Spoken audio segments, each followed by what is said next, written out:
최근 비가 자작곡으로 팬들을 또다시 설레게 했습니다. 한 팬에 자고 있어? 라는 리버스 글에 버릴 곡 하나 더 생겼는데 들려주겠다며 영상을 공유했습니다. 영어로 된 가사의 내용은 내가 결코 말하지 않을 두 단어, 새벽 3시에도 널 생각해, 영원히 사랑해였습니다.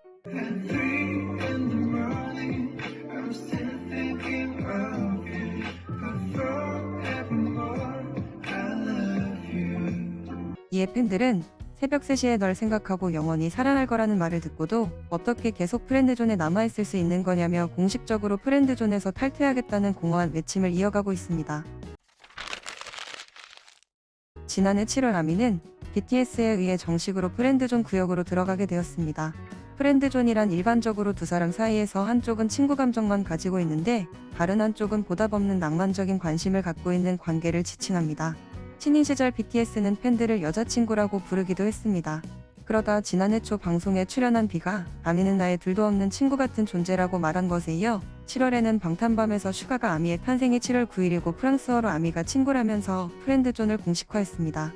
비가 숨만 쉬고 있는 모습만 봐도 정신 차리기 힘든 팬들은 오래전부터 꾸준히 그에 의해 조련당해왔는데요. 샤워하고 찍은 사진 보여준다면서 아기 때 사진을 보여줘 두근거리며 기다리던 팬들을 살짝 허탈하게 했던 과거도 존재합니다.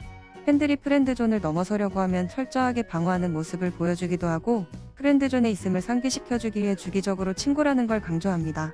하지만 이런 방어가 사실 크게 의미는 없음을 팬들이라면 다 알고 있습니다.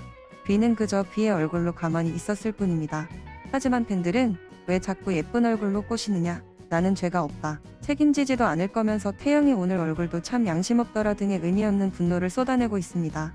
자작곡 영상 전날에도 비는 SNS를 통해 좋은 노래 한 곡을 공유했습니다. 그런데 공교롭게도 가수의 이름이 강화달님이고 노래의 제목이 꼭 안아주세요여서 팬들의 오해인지 사심인지 모를 착각들이 이어지기도 했습니다. 강화달님을 강후달님으로 잘못 보고 우리 태영이 힘든 줄 알았다. 힘들어서 안아달라고 하는 줄 알았다. 안아달라는 거 보자마자 옷 갈아입고 튀어나갈 준비했다. 확 잡아먹어버린다 등의 반응이 이어졌습니다. 비가 사람을 홀리는 기술을 공유해보자는 팬들도 등장했습니다.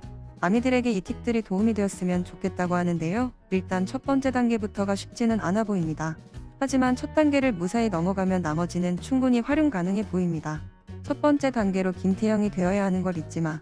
그는 누군가를 꼬실 필요도 없습니다. 그저 나를 쳐다보기만 하면 바로 무릎을 꿇을 거거든요. 비가 안 들려도 통할 수 있게 윙크하기. 누군가와 슬로우 댄스 추기. 주의사항, 당신이 김태형일 경우에만 효과적입니다. 비가 우리를 프렌드존에 넣었지만, 그래서 뭔가 슬프지만 그래도 우리는 최소한 매우 잘생긴 남자 사람 친구는 갖게 되었습니다. 하지만 비가 우리를 매번 프렌드존에 밀어넣는다 한들 그게 무슨 상관일까요? 오늘 프렌드존에 팬들을 밀어넣어놓고 내일 다시 팬들을 조련하러 와도 우리는 여전히 그와 매번 사랑에 빠질 것입니다.